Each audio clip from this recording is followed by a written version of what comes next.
Make up mind. Fight. I'll tell you guys, it was not supposed to go down like this. I thought I'd follow up the Pizza Tower video with a nice in-depth retrospective on Wario World. It was tangentially related to Pizza Tower, it was obscure enough to have interesting insights, it was all around a safe pick, and I even recorded the entire game. But then people kept jokingly commenting about me reviewing the PS1 non-classic Mort the Chicken due to the titular character's appearance in Pizza Tower. At first I laughed along with them and didn't pay the idea a second thought, but then I started humoring the idea, followed by seriously considering it. Then I realized a retrospective on Mort the Chicken could genuinely be interesting to make. After all, Mort the Chicken sits in a very interesting position as a retro game. It's very obscure, resting beneath even things like Jersey Devil and Gex in the modern gaming nostalgia landscape. There's very few in-depth videos covering it on YouTube, and there's next to no information about it available online. This thing is like fully in the drag heap of classic games. So here's what we're gonna do. We're gonna take a deep dive into Mort the Chicken. We want to try and figure out if this clucky little retro platformer is finger-licking good or destined for the deep fryer. We're also going to try and answer one very specific question. Why is Mort the Chicken in Pizza Tower? Let's dive in and find out. Mort the Chicken was developed by And Now LLC, a company that's history and context is much more interesting than anything they made. It was founded in the late 90s by Gary Blau, a man with very little information about his life available beyond a credit on 2 games, and more importantly, Ed Annunziata. If you frequent certain gaming circles online, you might be familiar with old Eddie here, as he's the creator of all sorts of weird niche retro oddities. He's best known as the creator of the Echo the Dolphin series, but dipped his toes in quite a few pieces of early Sega weirdness, including Mr. Bones and Calibri. What's funny is that the game he's actually worked on tend to be listed pretty inconsistently depending on what online resource you're looking at, with some neglecting to mention certain games, including Mort the Chicken. According to his Wikipedia and LinkedIn, he also served as an executive producer for the Nokia N-Gage and helped create one of the first ever microtransaction-based games ever made. Both stellar contributions to gaming, I'll tell you that. These days, he's apparently the president and CEO of a company called Playchemy, which, as far as I can tell, specializes in blockchain and NFT-based stuff, of which Ed Annunziata regularly posts about on his personal Twitter. So yeah, this dude and his history are both equally insane. Back to And Now LLC though, they apparently existed from 1997 to the very early 2000s, and released a whopping 2 games. Tiny Tanks, a fairly generic yet all-around harmless cartoony vehicle simulator in 1999, and Mort the Chicken in 2000. The year 2000 was all around a very weird and experimental time for games, as it was the year of the PS2's release, a year before the GameCube's release, and a year before Sega exited the console market altogether all at once. You can see how experimental this time was for gaming just by looking at a list of major releases, with most significant stuff either being late-gen sequels like Majora's Mask, or niche new IPs that, while popular, didn't really scrape out gargantuan followings like Deus Ex and Jet Set Radio. This year did also introduce Pokemon Gen 2, Paper Mario, and The Sims, but most of its output was either in the sequel, sports game, or niche cult classic realms of gaming releases. You know, it was a weird time for games, and the best-selling games of the year list include 2 separate Tony Hawk games, 3 separate sets of Pokemon games, and a Yu-Gi-Oh game. Also, hey, Wario Land 3. I bring all of this up because it really paints a picture of the environment around Mort the Chicken. This game released in 2000, a very transitional and again experimental time for gaming. How many people were really hurting for an extremely late-gen mascot platformer on the PlayStation when the next generation of consoles was very close to nearing release? This might actually be why it's barely mentioned these days. People probably just didn't pay it any mind at the time. As for Mort the Chicken itself, there's actually very little information about its development available online beyond the base level stuff. We know that it was developed by And Now LLC, but it's worth noting that it was published by Crave Entertainment. Crave was one of those dime-a-dozen shovelware publishers of the late 90s and early 2000s who focused their efforts on publishing as many cheap games with fast turnarounds as possible, mainly for Nintendo handhelds and the Wii. They existed well into the 360 generation, however, and didn't officially go defunct until 2012. The vast majority of their output consisted of licensed games and various pieces of 2000s jank, but they did have at least some hand in publishing some of From Software's earliest output in Europe, so at least there's that. Boy, that was a lot of words that were only tangentially related to Mort the Chicken. While there's not much concrete information available about this game's development online, I feel like what we've discussed here paints a very important picture of the circumstances surrounding its release. This is a game developed by a group of ex-Sega producers during the very late PS1 generation, released to very little fanfare, and published by a company that mostly specialized in shovelware. We don't know a lot about its development specifics, but I feel like we can piece together a pretty good idea of what it looked like in our heads based on all of that. But that's enough history. It's time we dove into Mort the Chicken to see what's so simultaneously memorable and unmemorable about this game. What made people forget about it until Pizza Tower, and why is it in Pizza Tower? Let's find out. Talking about Mort the Chicken's story is difficult, to say the least. Not because it's complicated or offensive or anything, but because I have no idea what really happened in it. The beginning and end points of the story are very clearly defined, but everything in between is very nebulous. At a base, Mort the Chicken takes place in an alternate reality where everything is mostly the same, except humans are chickens. One day, a race of evil alternate dimension cubes confuse the haystacks of the chicken world for their own people and offspring, so they kidnap a bunch of baby chicks as retaliation. Following this, Mort the Chicken, our titular hero, sets out through a well to travel to the cube world and save the baby chicks. Eventually, the cubes realize the error of their ways, return the baby chicks, and peace is restored. That's the entire story. It was all a misunderstanding. That all sounds pretty simple, right? Well, let me tell you, Mort the Chicken is not interested in simplicity. This game spends every non-gameplay moment between its opening and closing making things as weird as possible. This mainly comes through the game's two most vocal characters, Chicken Middle and Henny Penny, two chicken newscasters providing commentary about the situation and updating players on the state of things between levels. The issue is that nothing really changes. There's no narrative through line or cohesion between the levels or anything that's really happening. It's just a long line of jokes riffing on the game's main setup from beginning to end. I'm Chicken Little. And I'm Henny Penny. Panic and pandemonium struck a sleepy farm today as odd cube-like creatures snatched up baby chicks, seemingly at random. Henny? The number of chickens missing is still unknown. Our inability to count has hindered the effort. As far as these jokes go, I'd say they're mostly a mixed bag. This game is like 99% attempted humor and 1% anything else, and this kind of wacky joke factory story lives and dies by the quality of its comedy, to which Mort the Chicken lands squarely in the 50% mark in that regard. There's nothing in the game that I'd say was straight up embarrassing or trying too hard, or dare I even say cringe, but there wasn't really anything that made me laugh either. The game generally has this really dry, attemptedly self-aware sense of humor where it'll make a pun or a self-referential nod to the player before swiftly moving on. Free the cubes. Free the cubes, or taste our vengeance. You have 24 hours. We received this tape 23 hours and 50 minutes ago. I usually tend to respect these kind of scripts that have the jokes woven into the natural dialogue rather than having clearly defined joke here, laugh here, friends type moments, but Mort the Chicken just really isn't that funny. And considering that this game is most interested in trying to make you laugh over anything else, even its gameplay, that's really not great. Though I will say this line got a nose exhale out of me. Silence! Oh, okay, you weren't talking. I want to stress that I'm no authority on jokes or comedy. I literally laugh at things like YTP Sexer. Bitch. Fuck up. Big nose. So I might just be too stupid to understand it, and the game is actually hilarious. Your mileage may vary. My least favorite type of joke the game makes is handing off the script to this character known as Carl Cockler, a name that's funnier than anything he says, for a few moments at a time for some very on-the-nose, big air quote, self-aware humor. These are the closest the game gets to trying too hard, since if you're at all familiar with satire and self-aware humor at a base concept, you've probably heard everything this character has to say already in many much funnier games. Let's get some answers from our resident expert, author of Your Inner Egg, Who Needs to Fly, and The Coop of Tomorrow, Dr. Carl Cockerell. Carl Cockerell, these cubes, our chicks, explanation? Kenny, it could be just as simple and harmless as it seems. These cubes have always been down there, shy but curious. When they heard our youngsters laughing and having a good time, maybe they just came up to see what the fuss was about. So why did they kidnap the chicks? Well, maybe they haven't been kidnapped. Maybe they're just having a sleepover. Maybe they made a play date. But what if this well has somehow become a gateway to another dimension, a dimension composed entirely of cubes? That's ridiculous, Henny. If you're going to indulge in random speculation, which is my job, by the way, you might as well say that we're all just images on a screen being manipulated by large featherless bipeds in some kind of video game. How do you like that? Huh? Thank you, Carl Cockerell.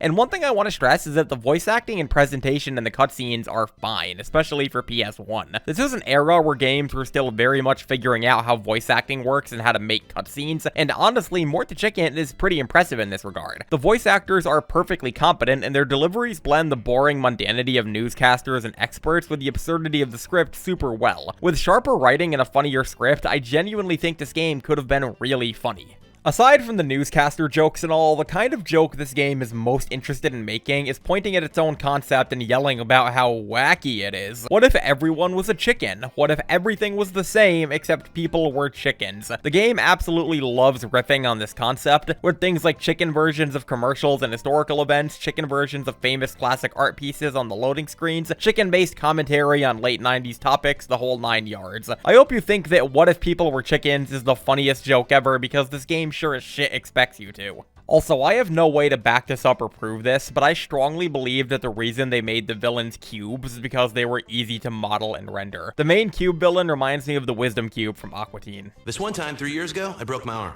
I was informed improperly that my keys were in a throttling wood chipper. Alas, they were not. I shall never wear a cast again. The itching drove me to the brink of insanity. From now on, all my locks shall be keyless. Regardless, while the game really isn't that funny, all things considered, I can say that I appreciate how Mort himself is characterized. Despite the game's commitment to the chickens are people bit, I'm pretty sure it's never established at any point that Mort is anything but a regular chicken. He never speaks, he doesn't wear clothes, he doesn't have any special abilities or skills, he's literally just a chicken. There's a strong possibility that he's never actually trying to save the day or be heroic, he's just wandering around and getting into stuff like chickens are want to do. This is actually made pretty funny by the game insisting that he's a great hero, and adding this, I hope, deliberately stupid and pretentious running conversation on the difference between bravery and stupidity, and what it means to be a chicken. It's so overly dramatic, so stupid, that I actually kind of like it. Very unchicken-like. What got into him? Is he insane? Is he a hero or in cahoots with these cubes? Joining us for this discussion is Dr. Carl Cockerell, expert in television personality analysis and appropriate barnyard behavior. Dr. Cockerell, Mort the Chicken, help, hindrance, menace, hero? Whatever else he is, Mort is a chicken. As a chicken, he is genetically hardwired for panic. By not panicking, he's betrayed his chicken nature and, by extension, us. If he's part of the problem, in other words, he's a problem, and if he's trying to solve the problem, well, he's still a problem. So if he's helping, he's a problem, and if he's a problem, he's a problem. Exactly. Thank you, Dr. Cockerell. My pleasure. There's also this cutscene of Mort being strapped into a rocket, which is the closest the game got to getting a legitimate laugh out of me. There it goes, over 500 miles per hour with the world's bravest chicken at the helm.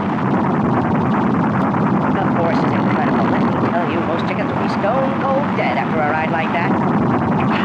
The game also establishes that Mort is an in-universe TV celebrity, which just adds another wrinkle into the whole situation. Is Mort a hero, is he a star, or is he just a chicken? I think we know the answer. As far as presentation goes, Mort the Chicken really is a cutscene-oriented game. The cutscenes have these surprisingly competent voice actors and funny character models, and then the game itself is... yeah. I want to stress that any visual glitches you see in this video could be due to the official PlayStation hardware I was using to record this video, but even putting that aside, this game really is paint by numbers presentation-wise. The title screen has no music, the level geometry is just a bunch of flat sandboxes with cubes and platforms around, there's tons of visual imperfections, and the soundscape. This game's audio is like you threw a bunch of royalty-free sound assets and generic hee-haw country instrumentals into a blender, and poured the results into a PlayStation disc tray.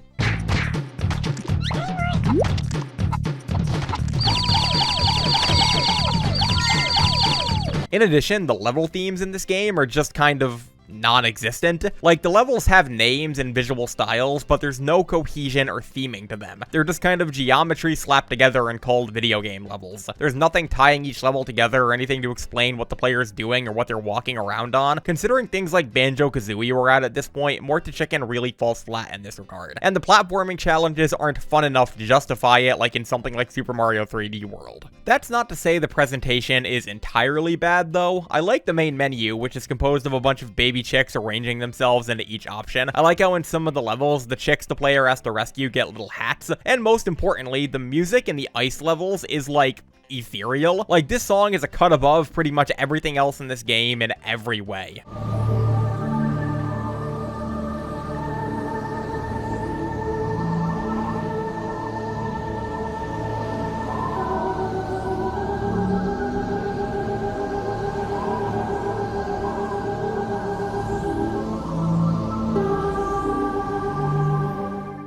And to further stress my point,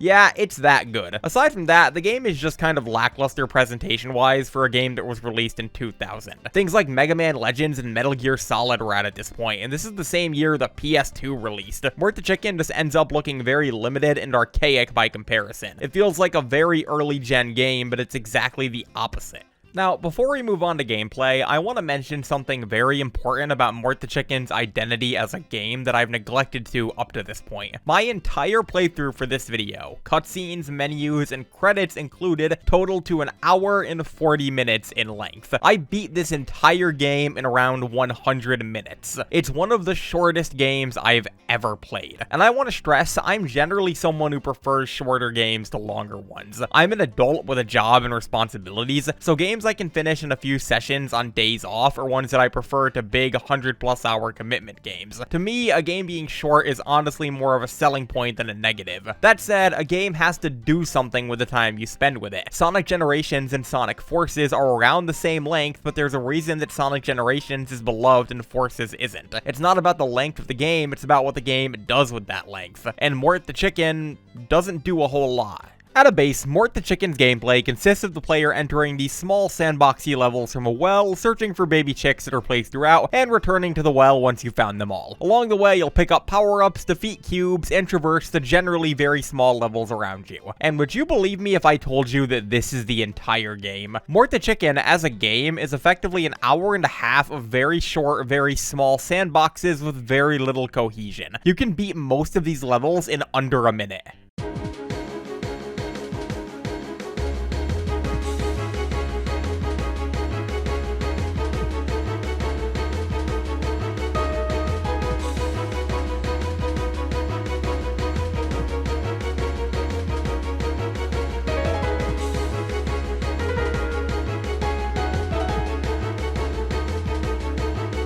The main thing that keeps the game from being absolutely brain dead is its controls. I don't really know how to describe Mort the Chicken's controls. It's like a weird half mix of tank controls and traditional analog movement. The game actually does have full directional analog movement, but Mort controls in an extremely stiff and heavy manner, so it often feels like you're steering him more than you're directly controlling him. In addition, the movement mechanics feel kind of inconsistent, and I can't tell what triggers what kinds of movement. Sometimes pressing back on the control stick causes Mort to turn around fully, while other times he slowly backs up as though the game has tank controls. In this clip, I'm literally just holding down on the control stick. I've played my fair share of janky early 3D platformers, and Mort the Chicken doesn't control like anything else I've experienced. Luckily, the game seems to be aware that it controls very, very weirdly, and makes multiple concessions to keep the player from having a miserable experience. For one, it's borderline impossible to die in this game. Despite the levels largely consisting of airborne blocky sandboxes, it's impossible to fall to your death, as the game has wind gusts off of every platform that blow the player back up to the stage when they step off. I actually tried to fly out away from the stage to see if Mort would eventually die, and the game just took control away from me and steered him back to the level. In addition, the game gives you a lot of health and very little that takes it away. The player's health is represented by a corn cob, and for whatever reason, the game gives you way more health than you'll ever need. You can find seeds throughout the level that you can eat to heal yourself, and most enemies don't do anything beyond moving in a linear scripted pattern and can be killed with a one attack. I am not exaggerating when I say that I don't know what happens when you die in Mort the Chicken, because I never came anywhere close to doing it. This all feels like the game grievously overcompensating for its janky controls, and it doesn't do a great job of hiding it.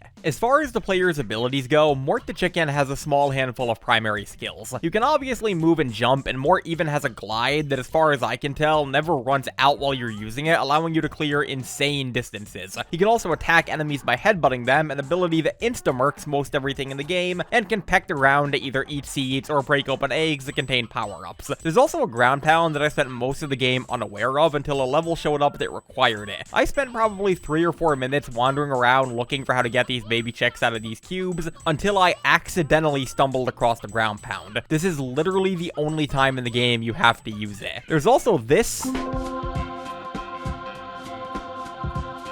which you can do by pressing triangle. I have no idea what this is for. I thought at first that it might point you in the direction of baby chicks, but that doesn't seem to be the case, so I really have no idea. Is it a photo mode in 2000? Was Mort the Chicken ahead of its time? We'll never know. When it comes to progressing through levels, the player's primary concern should be finding baby chicks. There's around 6 to 10 chicks per level, and each of them are just kind of mouse-dropped around or left in the open for the player to stumble across. Once the player's collected every chick, they can return to the well at the start of the level and move on to the next one. The way the chicks are placed is really inconsistent. Sometimes they're placed somewhat thoughtfully in places that encourage the player to find power-ups to explore the entire level, and other times they're just kind of tucked into a corner or in the middle of the floor. It's like they built these levels first and then realized they had to occupy them with baby chicks and quickly ran out of places to hide them, like a parent putting on a really lackluster Easter egg hunt. And as for the level design, it's incredibly basic. We've talked a little bit about the non-existent level themes and the lack of cohesion, but as far as the actual physical design goes, it's literally just boxes and platforms scattered around with no rhyme or reason. The entire game feels like a hidden development room or debug stage or world 1 of a larger game, except this is the entire thing. The game does have 1 or 2 bonus stages throughout where there's very little in the ways of obstacles and the level is just filled with coins or chicks, but even these kind of feel superfluous and pointless, like the devs had to fill a level quota and slap them together. There was never a point where I felt as though I was stuck or couldn't find a chick because the levels were so small that a quick once over was usually all you needed to find something you were missing. That's not to say the obstacles presented to the player pose any significant threat, though. Like I mentioned earlier, the only enemies in this game are cubes that slowly move along preset paths and all die in one hit. It's virtually impossible to be challenged by them, and even in the case that you do get hit, you have so much health that it doesn't really matter. You do lose one of the chicks you're carrying if you get hit with any cubes, but more times than not, they'll either be boxed up right in front of you or be sent back to where they started to be collected again. It's a minor nuisance at the absolute worst. Also, the cubes respawn after only a few seconds, so there's really no point in fighting them. Sometimes they realistically scream when you kill them, which is kind of funny, I guess. Other than that, the game has nothing in the ways of traps or obstacles or set pieces or environmental hazards or interactables or anything. It's just cubes. Aside from cubes and chicks, the only other things that occupy levels are eggs. Throughout each level, the player can find eggs strewn about that, when broken, contain power-ups. The game has quite a few different power-ups available, most of which are completely superfluous. There are ones that increase your defense, give you more range in your attacks, make any chicks you're carrying automatically attack enemies, etc. But due to how easy the game is and how little threat the enemies pose, most of these just come across as win more types of power-ups rather than legitimately helpful boosts. You really never need them, with one primary exception. The spring power-up, which grants more at a higher jump, is quite literally essential for a lot of the game's levels, as certain chicks are impossible to reach or just barely out of the player's reach without it. Because of this, finding the spring power-up is as important as finding chicks in most level, and because it only lasts a limited time, you better make quick use of it. This whole game feels like a tech demo for outdated tech. It's really weird. After the players cleared the game's onslaught of normal levels, they'll be surprised to find themselves fighting the final boss. And by surprise, I mean surprise, because there's no cutscene or build-up or any bosses before this. The game just loads from the previous level and you're fighting your final foe. Come to think of it, the last few levels don't really have any cutscenes. It really starts to feel like the game's winding down after a while. I guess they ran out of budget. Regardless, the final boss consists of 2 phases. One where the player is running along a linear path and knocking cubes into the boss, and another where the player is running along a round room knocking cubes into the boss. Both of these are incredibly basic, easy, and short, with the most noteworthy things about them being that the final boss is kind of vaguely creepy, and that the game spawns a well of chicks to collect once you've beaten them, which leads me to believe that the game literally isn't capable of ending levels in any way other than this.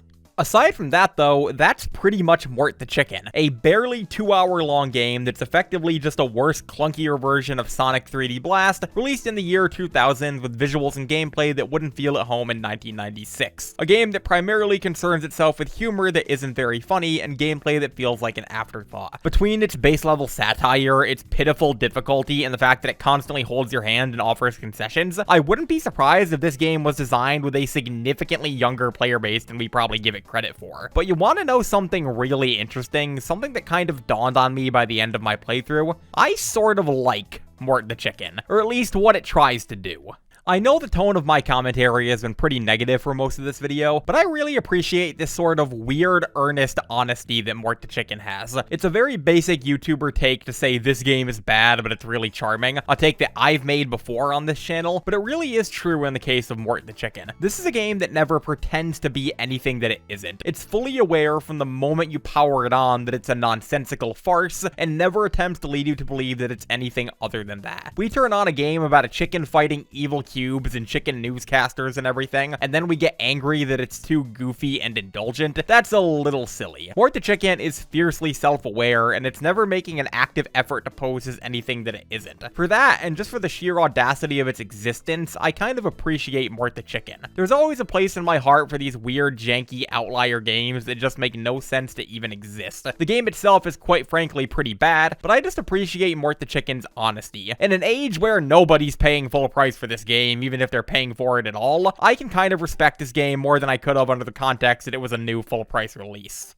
And to answer the thesis question of this video, I think that's why Mort the Chicken fits into Pizza Tower. Despite being a much better game, Pizza Tower is also a very earnest game with a very honest sense of self and an understanding of its own identity. I described it as on-brand and in-character for Mort to be in Pizza Tower in my retrospective on that game, and it really is. A goofy, earnest, sincere game like Pizza Tower is exactly the place for a character like Mort to get a second life. There's probably a lot of overlap between the kind of nostalgic weirdos who'd remember Mort the Chicken and the kind of nostalgic weirdos who'd be attracted to a game like Pizza Tower. I can say this because I'm both. Mort the Chicken got a spot in Pizza Tower because the two share a very similar ideological identity. They're both earnest, honest games with keen senses of self and an understanding of what they are and what they're trying to be. Except Pizza Tower is good. And that is why I feel Mort the Chicken belongs in Pizza Tower.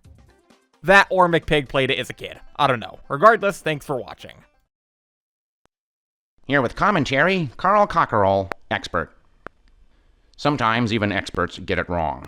Not long ago, I told you that chickens, when faced with danger, should run around flapping their wings and clucking wildly. That's what we do, I said. We're chickens, I said. Well, what about Mort, the chicken? When faced with danger, he went forward to face it, fearlessly. He saved our chicks. Perhaps he even saved the whole world. Is Mort, the chicken, any less a chicken for being a hero? Maybe it's okay to be brave. Once in a while, if you look both ways first and get a note from your mommy, why not help the helpless? Maybe panic and fear are for the birds. That's just my opinion. Please don't hurt me. I'm Carl Cockerell. Hey, thanks for watching. Like I said at the beginning of this video, this was originally going to be a review of Wario World, but you guys kept joking about Mort the Chicken, so Mort the Chicken happened. Why don't you joke about subscribing to this channel and watching my other videos? Haha. For real though, thanks for watching. Hope you all have a fantastic day before, during, and after, and I'll catch you all later. Thanks and cheers.